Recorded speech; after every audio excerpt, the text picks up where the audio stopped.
미국의 링컨 대통령이 한 번은 크게 화가 나는 일이 있었습니다. 어느 장군 하나가 대통령의 명령을 어기고 자기 맘대로 중요한 전쟁 상황에서 결정을 내렸습니다. 그런데 그게 이제 성공했으면 그나마 다행인데 어마어마한 실패를 한 것이었어요. 링컨 대통령은 너무나 화가 나서 그 장군에게 강한 어조로 편지를 썼습니다. 당연히 책임을 묻고 심하게 꾸짖는 내용이었습니다. 감정이 격한 상태에서 편지를 다 쓰고 났는데 펜을 딱 놓자마자 이거 보내면 장군이 상처받겠다 이런 생각에서 비서에게 이 편지를 보내지 마시오 라고 말했습니다. 그리고 그 편지를 서랍에 넣어 두었습니다. 며칠 후 링컨은 감정이 완전히 가라앉은 뒤에 어, 그 장군을 만나서 전혀 다른 방식으로 그 장군에게 전쟁에 대해서 말했습니다. 당연히 그때 당시에 실수가 무엇이었는지 그리고 그 결과가 어떠했는지에 대한 이야기였습니다. 그 장군은 아무것도 모른 채 자신의 실수에 대해서 너그럽게 대하는 대통령의 모습에 더욱 충성스러운 사람이 되었다고 하는 것입니다. 오늘은 성령의 열매 8번째 시간 온유입니다. 영어로 gentleness. 여러분은 온유하며 어떤 생각이 떠오르세요? 저 사람 온유해. 예수님은 우리가 온유하길 원하셔. 라고 할 때 그 온유가 여러분들에게 어떤 느낌으로 다가오시나요? 온유 그러면 우리가 보통은 성품이 원래 착해서 아무리 감정이 상해도 표현하지 않고 그리고 끝까지 참거나 할 말이 있어도 제대로 못하는 사람이거나 아니면 무조건 참고만 있는 사람 또는 만만한 사람으로 여겨질 수 있습니다. 하지만 성경이 말하는 온유란 그렇지 않습니다. 온유는 헬라어로 프라우테스인데요. 길들여진 힘을 의미합니다. 여러분 야생마와 잘 길들여진 명마의 차이가 무엇이라고 생각하십니까? 야생마 힘이 세죠, 당연히. 그런데 어디로 튈지 모르는 거예요. 길들여지지 않아서. 그러니까 야생마는 힘이 센데 자기가 쓰고 싶을 때 쓰고 자기가 하고 싶은 대로 힘을 쓰는 게 야생마겠죠. 그런가 하면 잘 길들여진 명마는 통제되는 것. 그러니까 힘이 세지만 강하지만 주인의 뜻에 따라서만 힘을 쓰거나 쓰지 않는 이것이 온유라고 하는 것이에요. 온유한 사람은 감정이 없는 것이 아니라 감정을 오직 하나님께 맡기고 하나님의 뜻에 따라서만 사용하고 행동하는 것. 그러니까 매 순간마다 감정이 올라올 때 잠깐 그 감정을 표출하기보다는 하나님이라면 이 상황에서 어떻게 이 감정을 표현할 수 있을까를 생각하는 사람. 그리고 하나님은 무엇을 원하실까?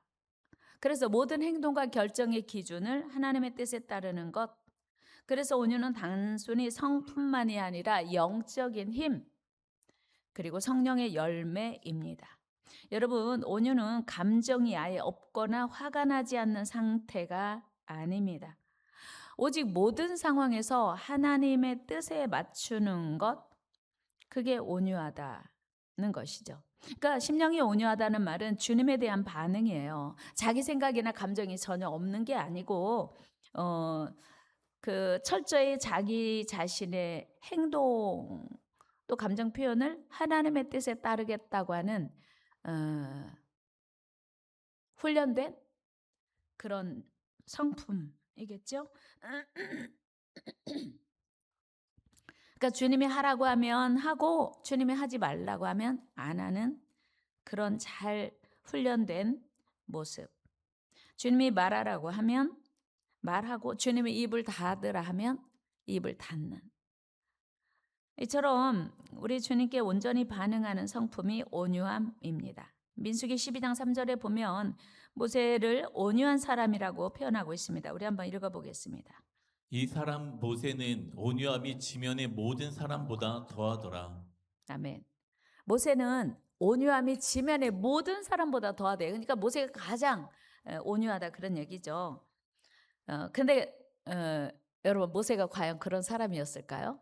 출애굽기 2장에 보면 그 누구보다 다혈질이고 그리고 아주 강하고 성격이 급한 사람이었음을 알게 돼요.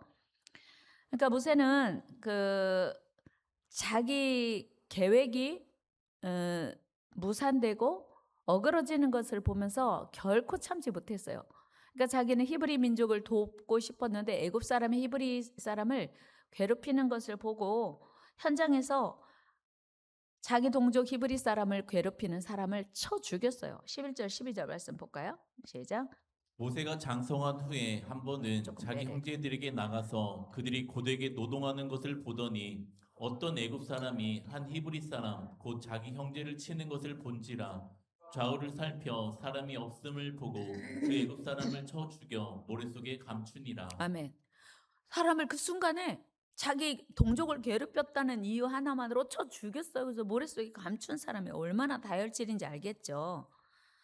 모세는 이처럼 성격이 급한 사람이었어요. 그리고 참지 못하는 아주 강력한 성격을, 불같은 성격을 가진 사람이었어요.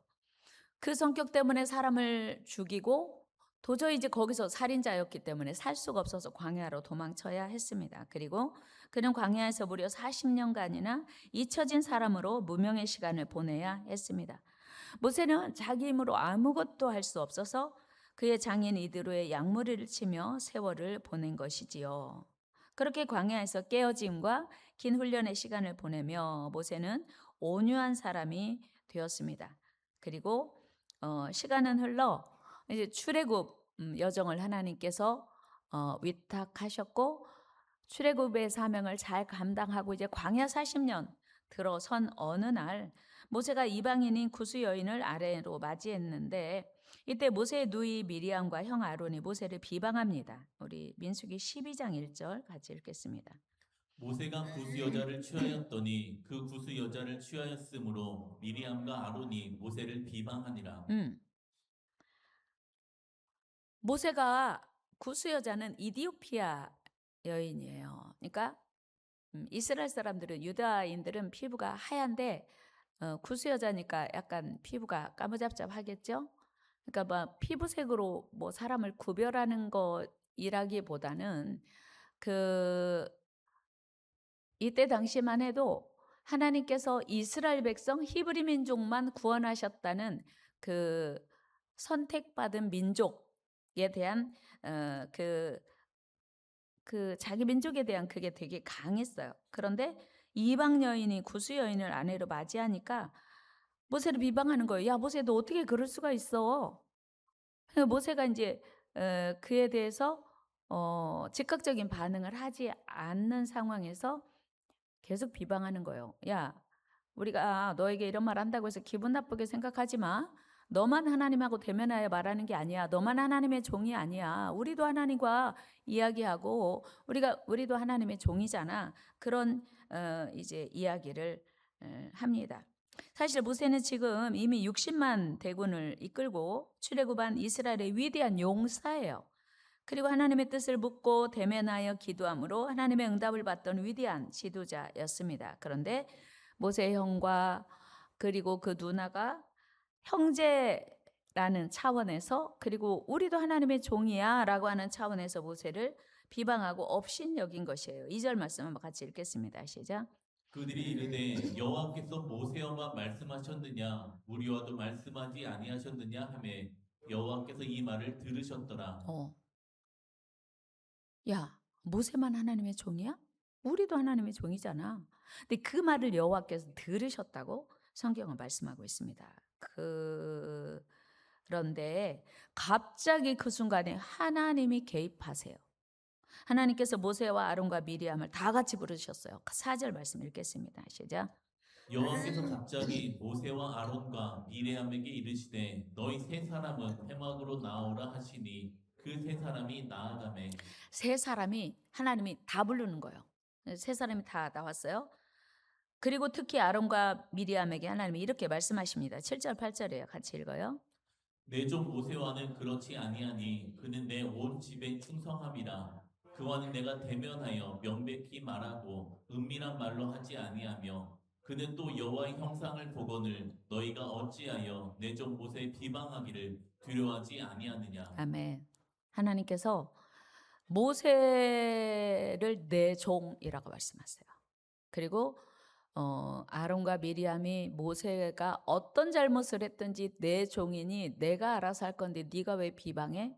라고 하나님이 책망하세요. 근데 책망으로 끝나지 않고 한 걸음 더 나가요. 9절 말씀에 하나님이 바로 진노하십니다. 같이 말씀 읽겠습니다. 여호와께서 그들을 향하여 진노하시고 떠나심에 그들에게 진노 딱 하시고 그리고 뒤도 안 돌아보고 주님이 가시는 거예요. 그게 어떤 상황이었어요?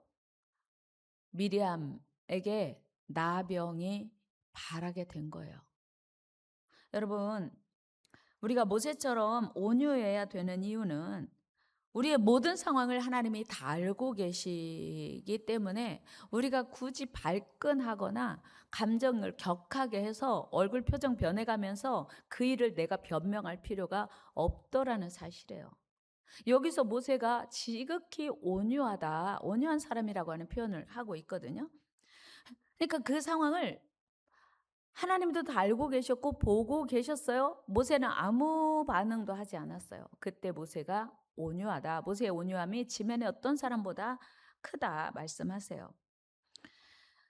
우리 하나님께서는 하나님의 종 모세의 온유함을 기억하시고 온유하지 못한 아론과 미리암에게 진노하십니다. 그리고 이후에도 모세는 하나님의 진노로 나병이 발한 미리암을 위하여 고쳐주시기를 간절히 중보합니다. 13절 말씀 읽겠습니다. 모세가 여호와께 부르짖어 이르되 하나님이여 원하건대 그를 고쳐 주옵소서. 와, 모세의 온유함이 극에 달하는 상황이에요. 지금 자기를 비방하고 야, 너 이게 뭐야? 이 구수 여자를 이 말도 안 되는 이런 일을 어떻게 할 수가 있어? 비방했는데 하나님이 그 일로 인하여 미리암을 이제 나병을 주셨는데 그 나병을 고쳐달라고 모세가 기도하는 거예요. 와, 정말 모세가 속으로 보통 감정 가지고 있으면 어느 한 부분이라도 야, 그러니까 나한테 잘해. 네가 잘못했지. 예, 그러면서 마음이 뭐 유쾌하고 기분 좋고 편할 일은 없지만 모세 안에 그런 마음이 전혀 없고 오직 그 미리암의 나병이 걱정이 됐던 거예요. 그래서 하나님께 기도합니다. 모세의 온유함을 우리가 확인할 수 있는 순간이죠. 근데 하나님께서 그 모세의 기도를 들으시고 일주일의 말미를 주십니다. 야, 지금 내가 바로 미리암에게 나병을 줬는데 바로 거두라고? 그런 일은 없어. 일주일 후에 내가 고쳐줄 거야. 모세의 기도에 이런 응답 주십니다. 여러분, 우리가 온유해야 될 이유는 우리가 그 감정이 조절이 안 되고 온유하지 못하는 이유가 뭐냐면 내 감정이 너무 소중해서 그렇거든요. 내 감정 소중해요, 사실은. 그런데 그 내 감정이 소중하고 우리는 그 내 감정 그대로를 인정받기를 원하거든요. 근데 하나님이 다 알고 계신다는 것 때문에 우리는 조절할 수 있어요. 다음 주에 이제 우리 절제에 대한 말씀 들을 텐데, 그러니까 우리 안에 일어나는 감정 그대로도 다 하나님 아시고 상황도 다 아시고 우리가 불리하든지 불편하든지 우리가 어떤 불이익을 받든지 하나님이 다 알고 계신다는 전제 아래 우리는 온유할 수 있다는 사실이에요. 그런데 이런 모세라도 하나님 앞에 온전히 순종하지 못할 때가 있었어요. 여러분, 우리가 온유를 배워야 할 이유거든요. 이후에 이스라엘 백성들이 물이 없어서 고통스러워 했습니다. 그래서 모세에게 원망하고 불평하는 거예요. 우리 민수기 20장 4절 말씀 같이 읽어보겠습니다. 시작. 너희가 어찌하여 여호와의 회중을 이 광야로 인도하여 우리와 우리 짐승이 다 여기서 죽게 하느냐. 모세를 원망하는 거예요. 지금 사실 이들은요 이미 홍해도 건넜고 그리고 그 마라의 쓴물에서 쓴물이 단물 되게 하는 경험도 했고 만나와 메추라기도 경험했는데 잠깐의 어려움이 오면 또 이들은 막 안에서 그 불평 원망이 일어나면서 모세에게 막 쏟아내는 거예요. 우리 애굽에서 잘 살고 있었는데 왜 우리를 애굽에서 출애굽시킨 거야? 사실 이들이 애굽에서 잘 살고 있었나요? 아니요.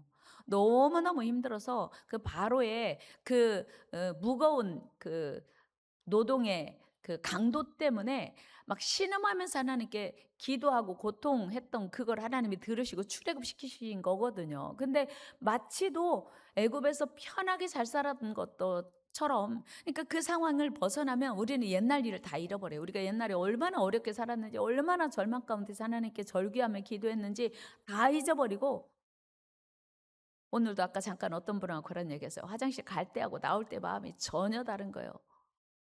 그래서 막 모세를 원망하고 불평해냅니다. 그러니까 이제 모세가 하나님께 기도했어요. 하나님, 이 백성이 물이 없어서 이렇게 고통하고 힘들어하는데 하나님 물 좀 주세요. 그랬더니 하나님 뭐라고 하냐면, 야, 저기 저 바위를 네가 가서 바위에게 명령만 해. 그러면 내가 물을 낼 거야. 바위에 명령만 해라. 그러면 내가 물을 낼 거야 했는데, 모세가 이스라엘 백성들이 막 반복되는 불평, 원망, 그 반복되는 그 이스라엘 백성들의 불순종의 모습을 보면서 막 화가 나가지고 반석에 명령만 하라고 한 거를 반석을 이제 쳐요. 하나님의 명령 먼저 볼까요? 20장 8절 같이 읽어보겠습니다. 지팡이를 가지고 내 형 아론과 함께 회중을 모으고 그들의 목전에서 너희는 반석에게 명령하여 물을 내라 하라. 내가 그 반석이 물을 내게 하여 회중과 그들의 짐승에게 마시게 할지니라. 아멘. 하나님은 다 계획이 있어요. 반석에게 명령만 하면 내가 물 낼 거야. 근데 모세는 막 마음이 불편하고 지금 막 힘들어요. 막 이스라엘 백성들이 언제까지 이렇게 원망 불평을 반복할 것인지 막 마음이 불편하니까 막 반석을 명령만 하라고 하나님이 했는데 반석을 쳐요. 우리 11절 말씀 읽어보겠습니다. 시작. 모세가 그의 손을 들어 그의 지팡이로 반석을 2번 치니 물이 많이 솟아나오므로 회중과 그들의 짐승이 마시니라. 아멘. 이때 하나님께서는 이 일로, 그러니까 명령만 해도 물이 나오는데 모세의 그 혈기로 반석을 쳤어요. 그것 때문에 이스라엘 백성들은 광야에 들어갈 수 있지만 모세와 아론은 가나안 땅에 들어가지 못한다고 하는 어마어마한 그 불순종과 혈기로, 온유하지 못한 모세의 자세로 이제 하나님께서 가나안에 들어갈 수 있는 축복을 빼앗습니다. 12절 말씀 읽어보겠습니다. 시작.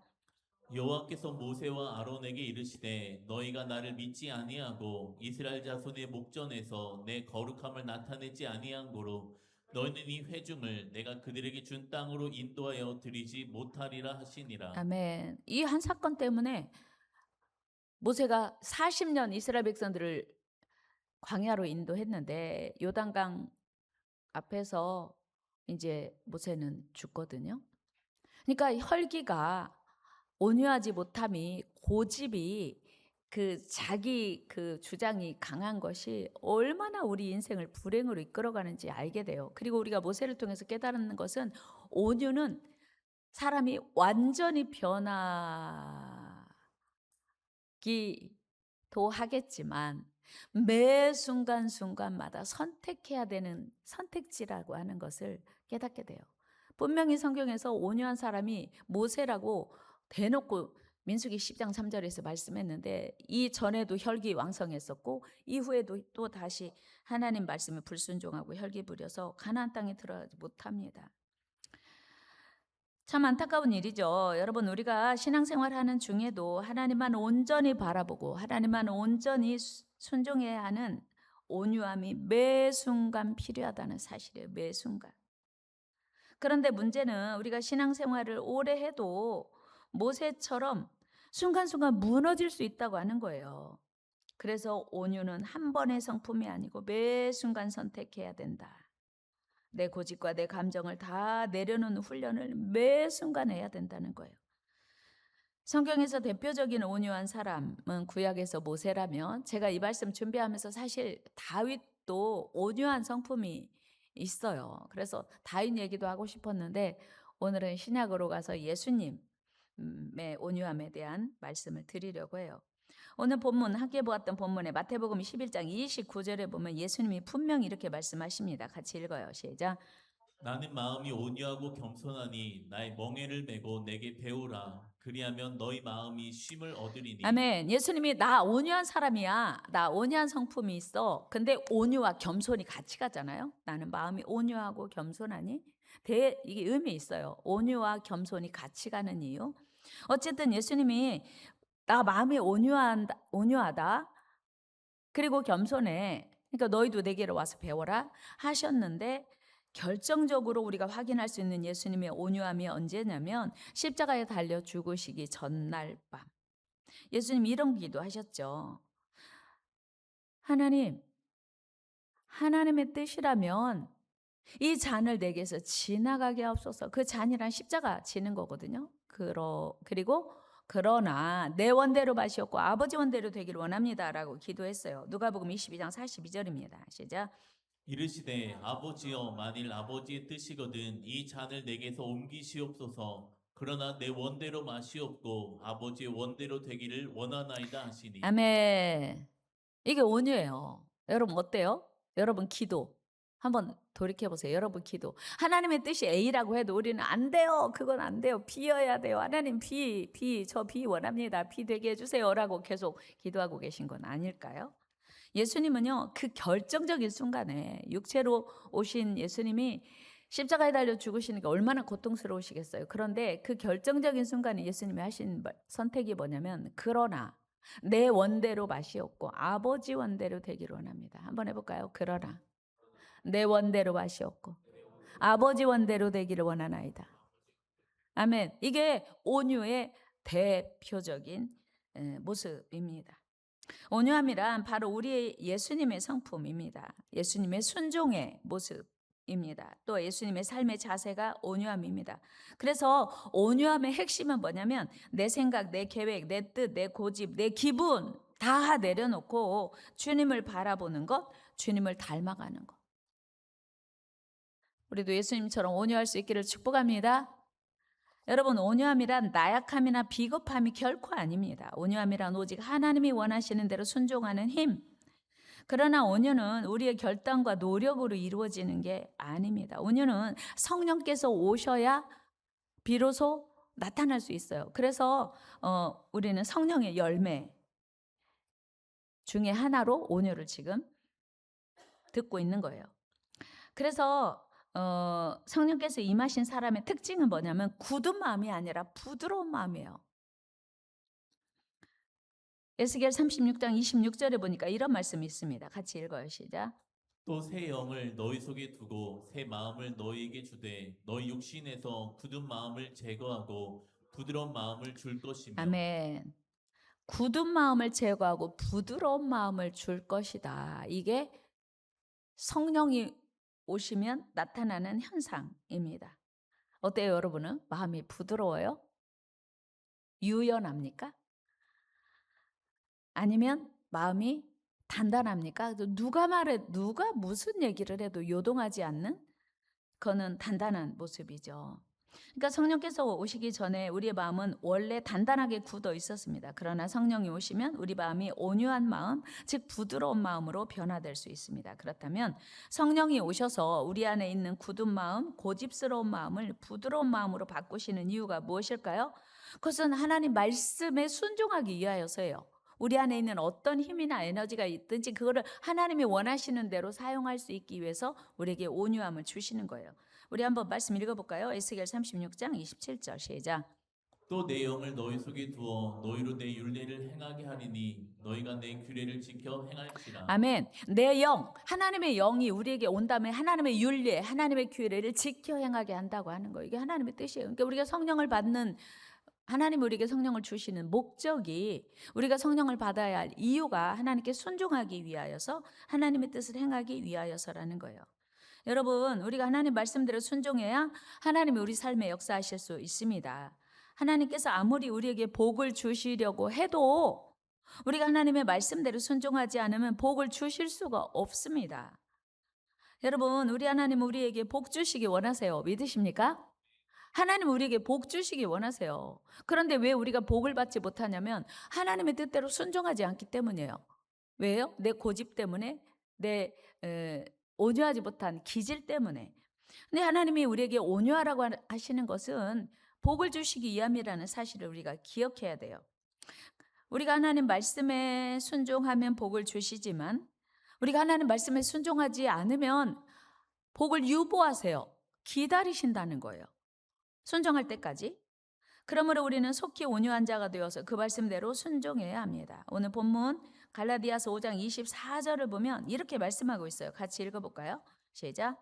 그리스도 예수의 사람들은 육체와 함께 그 정욕과 탐심을 십자가에 못 박았느니라. 아멘. 그러니까 온유하지 못한 이유는 아직 십자가에서 죽지 못해서 그런 거예요. 언제 죽을까요? 아마 천국 가기 전까지 계속 선택해야 돼요. 사실은 나 죽었어요 해도요, 언제 살아날지 몰라요. 다 마찬가지입니다. 모세는 그의 온유함이 지면의 모든 사람보다 더하다고 했는데 혈기 부려서 가나안에 못 들어간 거 보면 우리야 오죽하겠어요. 그래서 매 순간 주님 나라 들어갈 때까지 주님의 성령을 의지하고 주님의 성품 온유함을 담기를 사모하고 선택해야 합니다. 그리고 그러기 위해서 내 욕심을 십자가에 못 박고 내 혈기를 고집을 십자가에 못 박아야 한다는 거예요. 여러분, 진정한 온유는 우리의 육신의 감정보다 내 계획보다 내 생각보다 내 뜻보다 주님의 뜻이 더 우선되어져야 합니다. 그래서 내 생각과 내 계획과 내 고집과 내 모든 뜻을 십자가에 내려놓고 못 박아야 돼요. 무슨 뜻이에요? 포기해야 돼요. 주님의 뜻이 아니라면 내 뜻을 포기할 수 있어야 돼요. 그리고 하나님의 성품을 배워가야 합니다. 그때 비로소 우리 삶에 놀라운 하나님의 축복이 임하기 때문이에요. 여러분, 그럼에도 불구하고 우리가 하나님 말씀에 온전히 순종하지 못하는 이유가 뭘까요? 하나님 말씀에 순종해 복이 온다는 걸 알면서도 하나님 말씀에 온전히 순종하지 못하는 이유가 무엇일까요? 그것은 바로 온유한 성품이 부족해서예요. 다른 말로 하면 성령 충만하지 못해서입니다. 여러분, 우리가 하나님 말씀에 순종하지 못하는 이유가 하나님 말씀에 순종하면 죽을 것 같거든요. 그렇죠? 단적으로 여러분 11조 하나만 생각해 보세요. 성경을 수없이 읽어도 결과는 똑같아요. 말씀에 순종하지 않으면 그 어떤 것도, 특별히 물질로 순종하지 않으면 물질 축복 없습니다. 몸으로 하나님께 충성하고 헌신하지 않으면 건강은 하나님 책임져 주지 않아요. 그럼에도 불구하고 우리가 순종하지 못하는 이유가 왜 그래요? 그거 하면 죽을 것 같거든요. 11조를 어떻게 드려? 나 그거 하면 죽을 거야. 나 못 살아. 망할 거야. 그래서 우리가 순종할 수 없는 거 아닙니까? 그러니까 내 계획, 내 뜻, 내 생각이 하나님의 뜻보다 훨씬 소중해요. 그래서 순종하지 못하고 그것 때문에 잘못하다가는 인생 망할 것 같은 거예요. 무슨 뜻입니까? 하나님 뜻에 순종하다가는 내 인생이 엉망진창 될 것 같은 거예요. 바꿔 말하면 하나님을 온전히 신뢰하지 못하는 믿음이 없는 상태. 이 상태에서 하나님 말씀에 순종할 수 없어요. 그러니까 하나님 말씀에 순종하지 않으면 하나님의 약속하신 축복도 없습니다. 근데 우리는 착각해요. 내가 순종하지 않아도 하나님은 괜찮게 여겨주시겠지. 그러니까 우리가 예수를 믿고 그 예수님의 십자가의 그 은혜를 믿으면 구원은 받아요. 이 땅에 사는 동안 우리가 하나님의 뜻에 순종해야 되는 게 참 많잖아요. 그런데 순종하지 못하는 그런 일들로 인하여서 결국 축복은 우리에게서 멀어지는 거죠. 다른 말로 하면 아직 내가 살아있기 때문이에요. 우리 예수님은 하나님이시라도 온전히 하나님의 뜻에 순종하기 위해서 육신의 생각과 육신이 아니람을 모두 다 하나님께 맡기셨습니다. 그리고 십자가 지고 죽으신 거예요. 그러니까 예수님도 십자가를 안 지는 게 당신의 뜻이었어요. 근데 하나님이 예수님의 십자가에 달려 죽으시는 게 하나님의 뜻인 걸 알고 결국은 이제 그 뜻에 이제 순종하신 것이죠. 여러분, 오늘 우리도 하나님의 뜻에 순종하지 못하게 방해하는 육신의 생각 그리고 고집을 주님의 십자가에 못 박아야 돼요. 끊임없이. 여러분, 딱딱한 돌은요 부딪히면 깨집니다. 그러나 물은 달라요. 물은 부드럽지만 그 물이 돌을 뚫어요. 신기하죠? 그러니까 단단한 것이 강한 것이 좋은 것 같지만 사실은 단단한 것을 부드러운 물이 뚫어요. 이처럼 온유는 약함이 아니고 오히려 시간이 지나면서 사람을 변화시키는 능력이에요. 외유내강이라는 말 아시죠? 그러니까 온유함은 약한 것 같지만 사실은 온유함이 강함이에요. 왜요? 온유함은 하나님이 책임지시는 성품이기 때문이에요. 온유함은 약함이 아니라 강함입니다. 한번 해볼까요? 온유함은 약함이 아니라 강함입니다. 아멘. 어, 그래서 여러분 온유는 내 선택이나 내 노력으로 되는 것이 아니고 오직 성령의 능력으로만 가능한 성령의 열매입니다. 그래서 하나님의 영이 내게 와야 이거 순종할 수 있어요. 지킬 수 있어요. 온유의 열매는 내가 애쓰고 힘써서 만들어내는 게 아니라 성령님이 오셔야 온유의 열매를 맺을 수 있다는 거죠. 한번 이 시간 스스로 점검해 보세요. 나는 내 감정에 반응하고 있나? 내 계획에 충실하고 있나? 아니면 하나님의 뜻에 전적으로 충실하고 있나? 여러분, 우리는 때로 강한 사람이 되려고 했을 때가 많습니다. 그러나 우리는 강한 사람이 되기보다 온유한 사람이 되어야 돼요. 강한 사람보다 온유한 사람 되기를 축복합니다. 온유한 사람. 여러분은 잘 길들여진 명마가 되기 원하십니까? 힘이 세지만 자기가 하고 싶은 대로 힘을 쓰는 야생마가 되기 원하십니까? 우리는 아무리 힘이 강할지라도 주님의 뜻에 언제든지 순종할 수 있는 훈련된 주님께 충성스러운 명마가 되어야 합니다. 우리의 자세는 항상 내 원대로 마옵시고 주님의 뜻대로 되기를 원합니다. 여야 합니다. 이것이 온유함입니다. 우리 모두 온유함으로 무장할 수 있기를 바랍니다. 내가 온유한 자가 되면요 하나님 앞에 바보처럼 여겨질 수 있겠다고 생각하지만 사실은 오히려 하나님이 세우시고 붙드시는 영적 리더가 되는 거예요. 가장 온유한 자가 가장 하나님이 붙들어 쓰시는 영적 리더라고 하는 거예요. 그런 사람을 보면 그 사람이 보이는 게 아니라 그 사람을 붙들고 쓰시는 하나님이 보이는 거예요. 그 사람 안에 거하시는 주님이 드러나시게 됩니다. 이것이 하나님이 우리에게 주시는 온유함입니다. 여러분 우리 성령을 사모합시다. 그 능력 안에서 겸손히 순종하는 온유한 자가 됩시다. 강한 사람 되지 말고 온유한 사람 됩시다. 다 같이 해요. 시작.